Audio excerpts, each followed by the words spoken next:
Hi, everybody, and welcome to another episode of And Now You Know with Bette and Julz. I'm Bette. And I'm Julz. This episode is going to be really, really awesome, and it's I'm not even going to get into it. I'm just going to let Julz go ahead and read this post that she found, and then we'll talk about it. Well, and I wish I could give credit, but I don't have who actually posted it. But if you wrote this, send us an email. We would love to give you credit for this. So this episode is about apologizing to me. And this post is what really led this episode to come to be. And I was telling Bette about it, and she was like, yep, that's what we're going to talk about. So here's what it says. I want to apologize to myself for all the times I chose others over me, for staying where I felt unseen just because I was afraid of being alone, for letting people treat me less than I deserve while I gave them everything. I want to apologize to myself for shrinking just to fit into their lives, for making excuses when they stopped trying because I didn't want to lose them, for believing history mattered more than my peace, for holding on to people who were never really there, and for doubting my own worth. I want to apologize to myself for not choosing me, for staying when I already knew I should have left, and for forgetting that I deserve so much better. Okay, so let me say how beautiful that is. And I actually think that is if you've never thought about anything like that, I think it would be really awesome for everybody, including me, to actually sit down and write down a letter to yourself. I agree. Where you can apologize to yourself for all the things that you did to yourself. It's interesting to me because I have been sitting there thinking about what would I say to my 14-year-old self the day of my childhood trauma event. What would I, if I were standing in front of a child today going through a situation like what I went through, what would I say to them? Mm-hmm. And I still don't know what I would say to myself, but I do want to say I'm sorry to myself, because I can absolutely go back to every incident in my adult life and know that I did know that I should have left or I should have stayed. Or I was telling Bette earlier this morning that all my entire life has just been about doing something because it was offered to me, and it was more about money or just not wanting to be alone, or just pick anything out of the pile of why you make a decision to do something that's a compromise.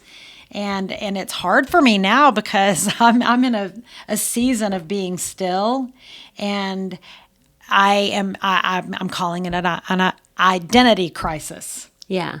It's interesting, but I'm glad that I'm recognizing it. That's true. I think that's important for everybody. I think for me, some of the things when she read it to me the first time, what came to me in my mind are, this applies to every area of your life.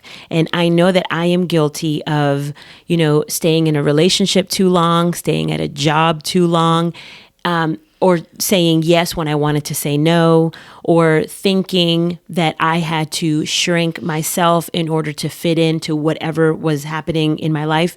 And there's so many things that we put ourselves through for the benefit of others or to keep the peace.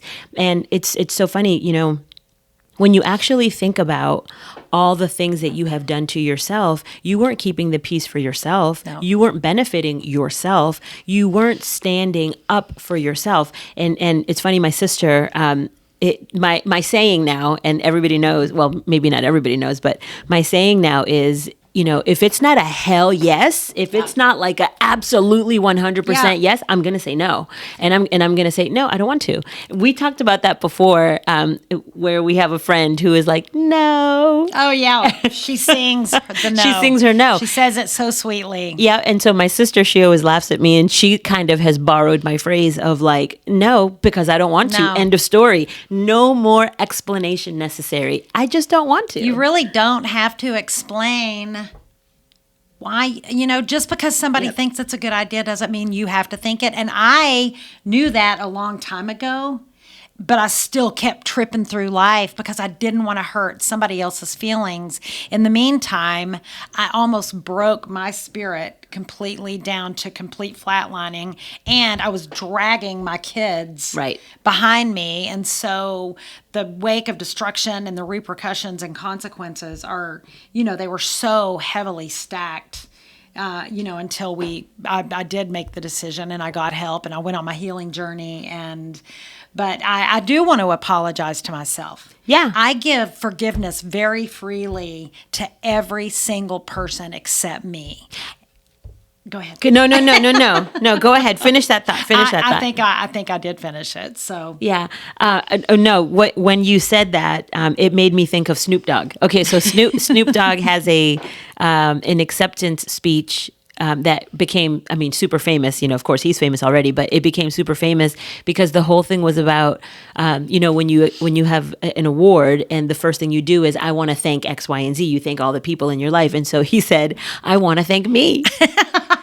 So the reason why right now you made me think of that is because I think that this is a great opportunity not only to sit down and to say, I need to apologize for myself for all those things, right. but depending on where you are in your journey, if you're just getting started, then that's where you start. You apologize to yourself and you promise yourself that you will never do those things again to hurt yourself. That's where you start. If you're further along in your healing journey, you not only give yourself grace and forgiveness for all the things you did, but then you thank yourself. Then you can then say, I'm grateful that I got to do this. I'm thankful that I pushed myself to do that. I'm thankful that I did whatever it is.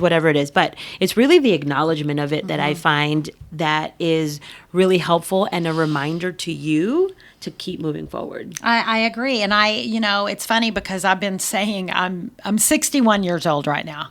And I'm saying I'm still trying to figure out what I want to be when I grow up. But that's because I've kind of let things push me instead of me pushing things. And Jay keeps reminding me, you are a writer. And I am. I'm a writer. I've written music since I was 16 years old. I've got a couple of children's books, one that's completely done. I'm working on illustrations right now, struggling with that. I've got to find somebody to help me do that. I'm writing a book. There's so many things that I've written. And Jay's like, you're a writer. Period. That's what you are. And that's the truth. And I've got to let that sink in.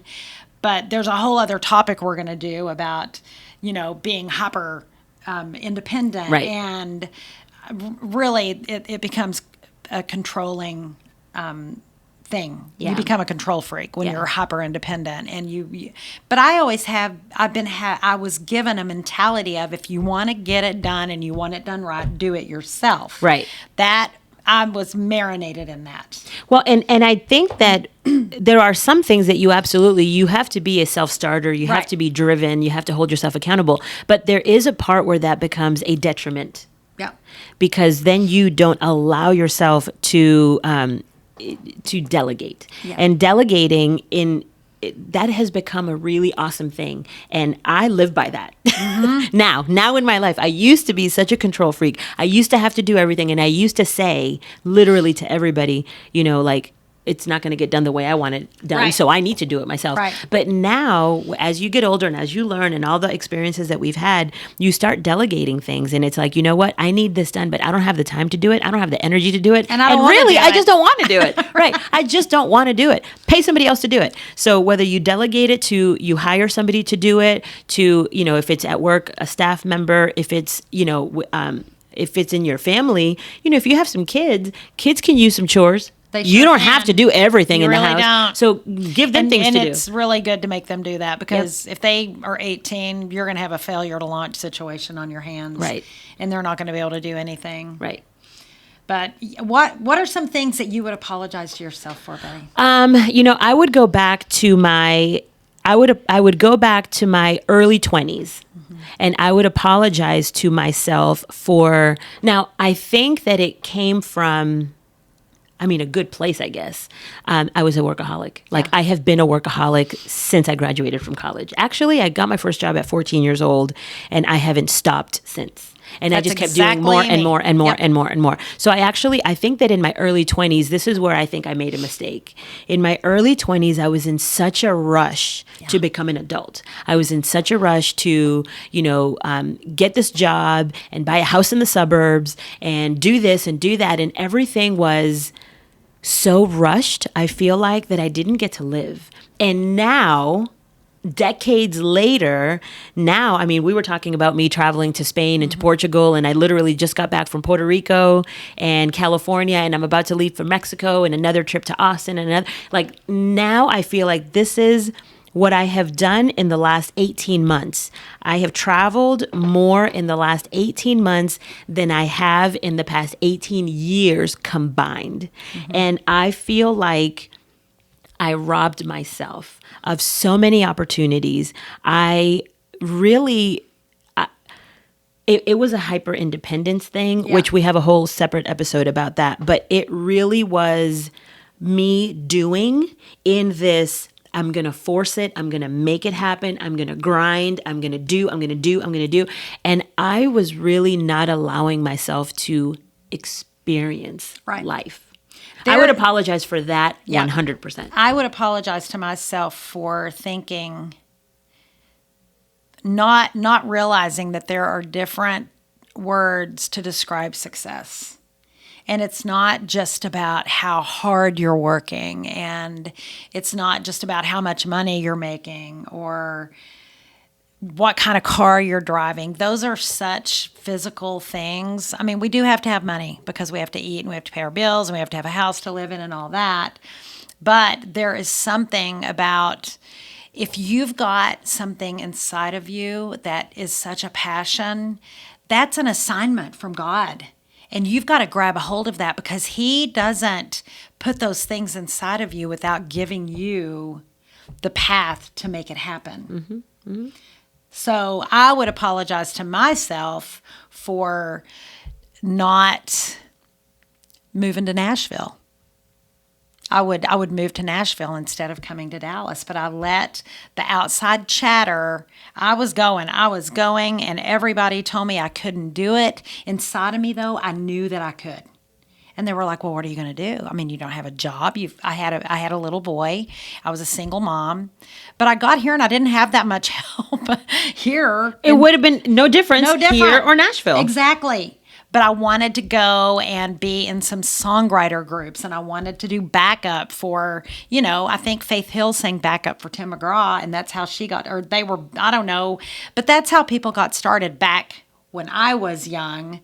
And instead, I did pursue my music here. It was a whole different story. I'm not obviously a famous musician, which was what I think my assignment in life was, but I still write music. I'm still trying to get things recorded, more for my legacy to leave to my children, because they tell stories about my life and their lives, and so. Well, so now I'm going to say to Julz what one of our previous episodes was called. It's never too late. It's not. It's never too late. So as you're saying those things, I don't think it's too late to write the children's books. I don't think it's too late to record your music. I don't think it's too late. I don't think it's too late to move to Nashville. I still don't think it's too late. Now, I don't know about Jay. I don't know if Jay's interested. I don't know. No, but I'm just saying it's never too late. Like, literally, I've been in Dallas now for 23 years, 22 years. And I literally think to myself, I know that there's another move. There's another place where I feel, I'm not sure what the location is specifically, but I feel like this thing of exploring and going on an adventure and going somewhere. That's crazy that you say that, because I'd really never thought about going to Nashville. Why not? But I could. I absolutely could. I don't want to go do a background. I don't want to go sing in bars or do any of that. But I absolutely want to get involved in some of the songwriting groups. Yeah. And well, I mean, we know people that live in Nashville. I mean, I do. Okay, well, you need to introduce I me could to them. introduce you. I mean, I was just thinking. So I have a. It's so funny.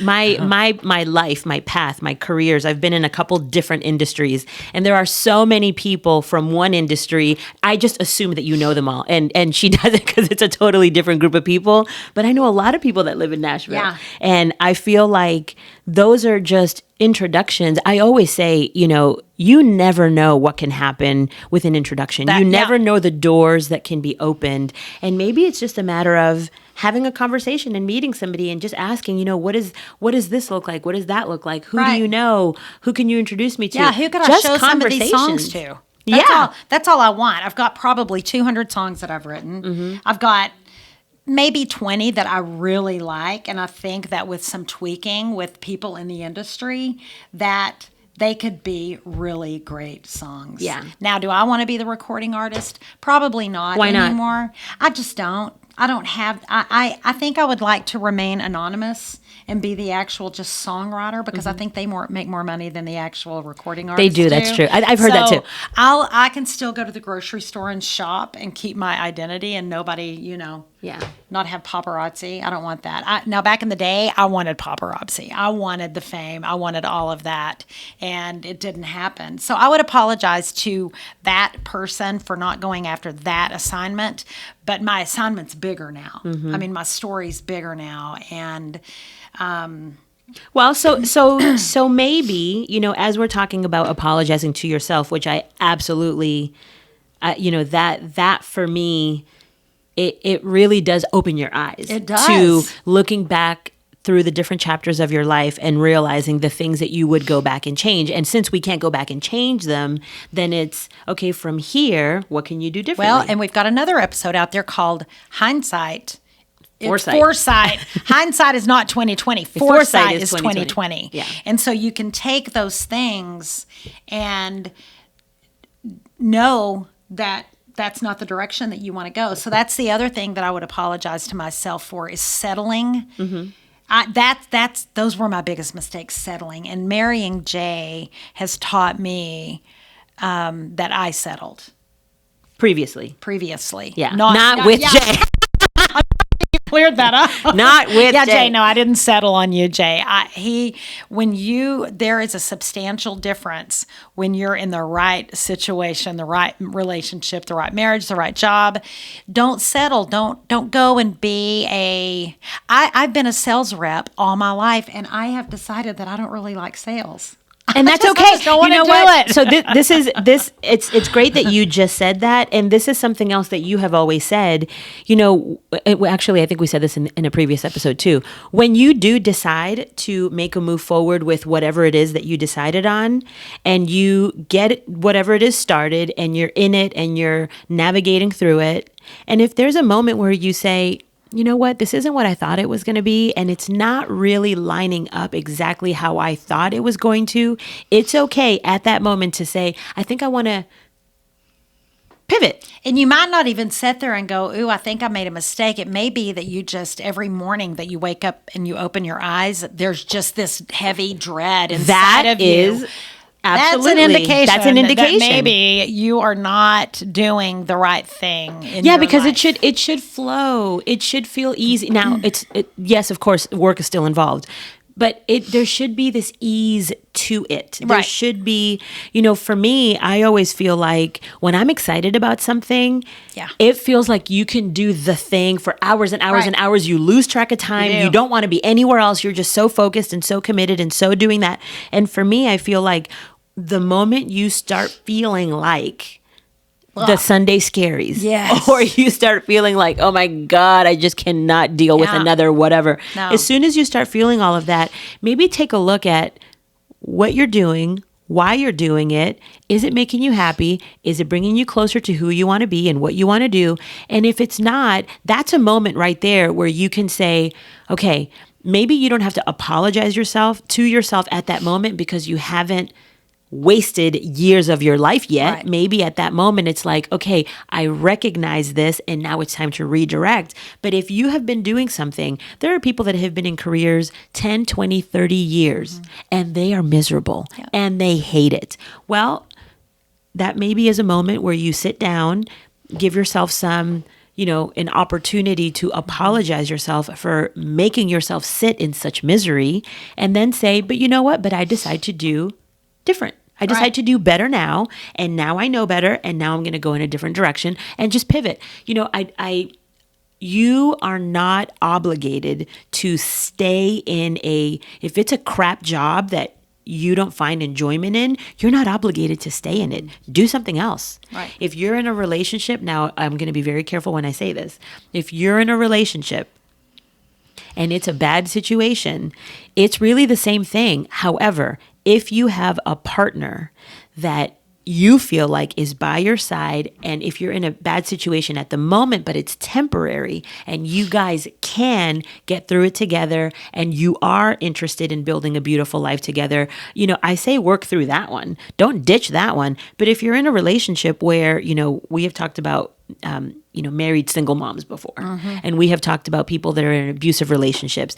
And if you're looking at this relationship and you use your foresight and you don't see any way of how it can get any better because your partner is not supportive, because your partner is not willing, all of those things, then that's a situation for you to ask yourself, why are you still there?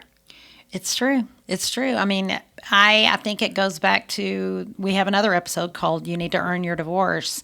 But if you're in a situation where you're being verbally abused, physically, there's infidelity, they just aren't present. You don't know what they're doing. They're just not at home, so they're probably up to no good. Listen to your gut, because that's another episode. It is. That's another. Listen to your gut. Yeah. Because if you've got a feeling inside of you, or a suspicion, or the hairs on the back of your neck stand up, or whatever, always listen to that, because that is a gift that God gave to you to let you know that this is a time to reset and tell yourself you're sorry. And it's okay. It's all right. You may not feel good. And, listen, if you're getting out of a job or a relationship or whatever, it can flatline you. You might not know what you want to do. Honestly, I think that life, you wake up and at each chapter of life, you might want to do something different. And I can't remember, there was a post that one of our good friends posted the other day, but I can't remember who wrote the music. Is it Lloyd Webber? What's his name? Andrew Lloyd Webber. I think it was Andrew Lloyd Webber. Phantom of the Opera and all that? I think so. And I may be wrong, but I think it was his name that they used in this post. He did his best work between the years of 80 and 90. Yes, that's so true. It's never too late. There is a post out there. It's not that same one, but there is a post out there that talks about people. I'm gonna find. When people go ahead. When people reach their 30s and their 40s, they feel like their life is over for some reason. And there was a post that was talking about all these, not only just celebrities, but also other people, business people that started their businesses. Martha Stewart was one of them. She was one of them who started super late in life. And look at what she was able to build. And I don't even think she started until she was like in her 50s. Same thing with the founder of KFC. I forgot his name, but what was his name? Colonel something. What was his name? Colonel Sanders. Yeah. Okay. Was that his real name? KFC. Was his real name? So. I don't know. He's the him. one that started super, super late in life. And I also believe that Walt Disney started late in life after many, many failures. So you know what? I'm going to have to find that post too, because it listed off at least a dozen people that it was so inspiring to see that they started really late in life. Our definition of late in life, but it wasn't late. It was right on time for them. So I definitely don't believe that when you hit your 30s and your 40s and your 50s, life isn't over yet. 60s. I think this is an opportunity for reinvention. I think, maybe Julz is preparing for a move. Who knows? I know. Who knows? Maybe. But I'm going to give a shout out to, she is a beautiful, beautiful, incredible artist. Her name is Eden, and I met her in Austin. She had a gallery in Austin, and I'm a part of. I'm gonna shout out so people know what I'm talking about. But if you've ever heard of Danny Morel, there's a community around people that attend Danny Morel's conferences, and it was a group of us from that group that went to her show. at her gallery in Austin. And it was magical, beautiful, beautiful art. And so I met her maybe like 2 years ago. Well, I saw her this weekend in California and found out that she and her husband moved to Malibu. I think it's Malibu. But it was either Malibu or San Diego, one of the two.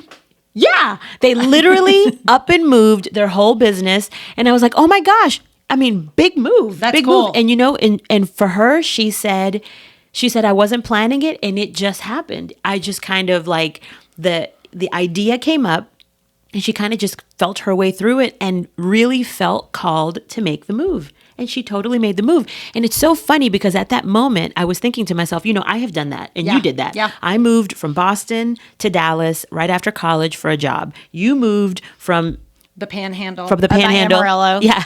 To Dallas. And I should have gone to Nashville. And she should. But here's the thing, though. Like, it's not too late. You can still up and move. And I know that you plant roots and I know that whatever. But we have another good friend who lived right north of us, north of Dallas, in the Denton area for about 30 or 40 years. And he and his family decided to up and move to Tennessee. Who is that? You can't say. I'll tell you his name. I'll tell you in a second. But he's a really good friend of ours.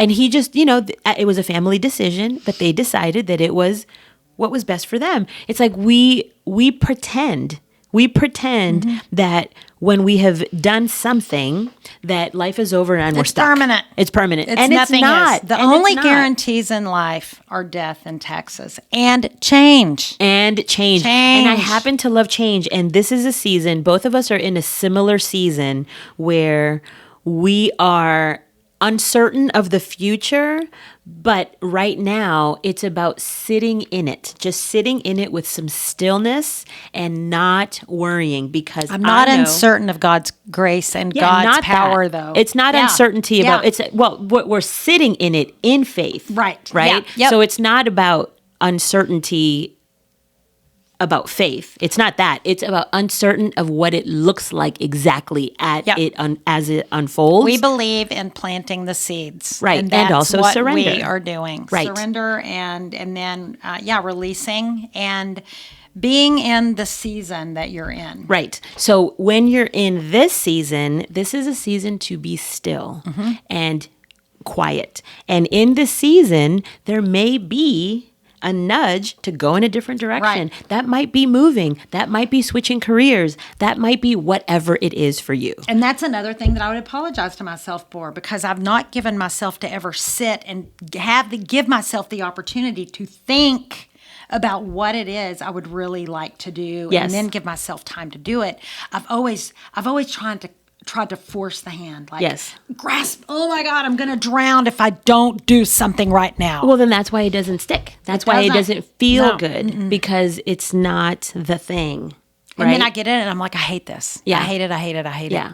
So I would invite all of you, and you too. I would invite everybody. I'm there. Yeah. Where and I'm talking to myself Yes. too. Where you know what? You've done really good, though. Think bigger. You've done good. You're amazing. Well, she gets frustrated thank with you. me sometimes, I think. She's like, you're doing it. Stop it. Well, sometimes I'm like, cut it out. What are you doing? Because that's an inside joke. I had to do it. There are certain things where, like, especially right now, the season of surrender and peace and flow, where you can't mess with that timing. You can't. You just have to just be in it and be okay. It's not going to work anyway. Right. If you force it, right. It's never going to be the thing that brings you the satisfaction and the peace. You're still just a seedling floundering around on parched land. Except that when you're doing it from that, like trying to do all this stuff, you're exhausted, you feel terrible, you're not having fun, right? So instead, be at peace, live in joy, have so much fun, go get a pedicure, go sip on a latte, I'm going to get a pedicure whatever. Yes. Today. And for me, my season, the season that I'm in, this is all about discovering travel. I'm so excited. It's so funny. A friend of mine, and we were just talking about her, a friend of ours, she posted something on social media, and and I messaged her right away because it was so perfect. And it said, don't be afraid to spend money on travel. Instead, be afraid to get to like retirement age and you realize that the only place you went to was work. Bah. Like, Yuck. seriously, that was me. That was me. And everything turned around literally over the last 18 months where I have traveled more now than ever in my life. But at the pace that I was going, at the rate I was going, I would have literally continued to work myself to retirement age, literally to death. Because I remember feeling like my insides would be shaking because I was I was on the go all the time, and I definitely wasn't. I remember when I first met I definitely you, I wasn't was like, listening. You have got to, you're going to burn out. Yep. Oh, I absolutely burned out. But Oh, I literally felt like I was going to die of a heart attack. Yeah. I felt like that all the time. But from that place, I remember I would apologize to myself for doing that because I did everything for everyone else. And I sacrificed my well-being. I was the heaviest I had ever been. I sacrificed my health. I sacrificed my mental health. I sacrificed my kids, time with my kids, because I wasn't traveling. I was gone at work, working 24/7. Meanwhile, I had little kids at home. So I sacrificed a lot of time with them. All of those things, that's what I would for sure apologize to them and to myself. And I would change that. But now I have changed that. Yeah. Now I have made that change because I can't go back and change it. But you can change it from where you are today and promise yourself that it will be different moving forward. And for me, 100%, I'm first now. My health is first. I absolutely prioritize my mental health, my physical health. I spend a lot of time, Julz knows this about me, I spend a lot of time at conferences, at retreats. It is all about feeding my mind, feeding my soul. That stuff, personal growth and development, that comes first for me, and I won't sacrifice that. Yeah. I won't sacrifice that. And I'm in a place of things are being shifted around, and things change. Change is coming. Change is coming. Changes are coming. And I think it's exciting. I think It's that's a very good thing. exciting. It's very exciting, and you just have to trust it. And that's something that you can apologize to yourself for too. And I'm doing it, is not trusting that gut. I've always had a strong sense, and the times that I've made my biggest mistakes in my life have been when I've ignored that. And when I knew, and there is no more not listening to my gut. Yep. But now I feel like sometimes I'm just going to explode out of myself if I've got a feeling about something. And so there's no reason for me to ignore that kind of feeling. Yeah, it gets louder. Yeah. When you learn to listen to it, you learn to tune into it, it actually gets louder and more uncomfortable if you feel it and you still try to go in the direction of the thing that you don't want to do. Right. Now, there is a full-on hell no, not doing it. It's right. Because That's right. it is not happening anymore. It but you have to doesn't. get to the place. It's funny. I actually think I said this early on in an episode. I can't remember what number it was, but it must have been really early on, where there's a quote by I don't even know. She's an author. And she would always talk about that you're doing the right thing if you don't feel like you're betraying yourself. And we've talked about that before. Yeah. If you feel like that's how you're making the right decisions, that's how you're going on the right path. The moment that you feel like you have to sacrifice yourself for somebody else's happiness or somebody else's peace, or to avoid a conflict, or to X, Y, or Z, fill in the blank. The moment that you feel like you have put yourself on the back burner for somebody else, you are sacrificing yourself, you are betraying yourself. That's the wrong decision. And that could be a codependency or people pleaser, or I don't know, just lack of self-esteem and confidence. And so you need to go back to that root place that has caused you to put people first over yourself. I mean, you've heard it before, and we say it. If you're flying on an airplane and something happens and those masks drop down, you don't put it on the person next to you first, because you might pass out and then you're no good to anybody. So you take care of you, apologize to you, take care of you, and then you are going to be a blessing to so many people. I want to be the kind of person that people look at and they say, I want what she's got. I want what she's having. And, I have been I'm in a season of waiting right now. And it actually is starting to feel more comfortable. Good. Yeah. Good. Okay, what else you got? So I think that's it. Our time just went up, but I felt I read that post over the weekend, and boy, did it just really touch a place inside of me. And I was telling Betty about it, and that's why we chose this subject. We're not doctors, we're not psychiatrists, we're not any of those things. We're just two women who met, thank God, and we love to share our experiences and tough times and good times with everyone, and hopefully a drop will fall on you. Yep. And we can help you, because that's all we want to do is help others. That's really all. Really, that's it. That's the point of the podcast. And when either one of us comes across a post that speaks to us in that moment, we always share it with each other. And we hope that from our experiences and from the lessons that we've learned and from things like this that kind of catch our attention, that when we put it out there to share it with y'all, that it's making an impact. Yep. And the goal is to always make a positive impact, and to, be inspiring and let you know that you are capable of it, you are worthy of it, you are deserving of it, just to nudge you in the direction. Yeah. So if you're watching this episode, we would encourage you to sit down for a moment and, listen to the words of what that said. If there's something that you need to apologize to yourself, do that. Yeah. And then you can, from the place of knowing better, you can do better, make decisions for yourself, and pivot if you need to. And then your life can go into a total different direction and be magical and an awesome adventure. Yeah, give yourself the opportunity to get to know you and to know who God made you to be. Yeah. It's good. It's good. I promise. Yeah. So, like we always say at the end of each episode, we absolutely appreciate you spending a part of your day with us.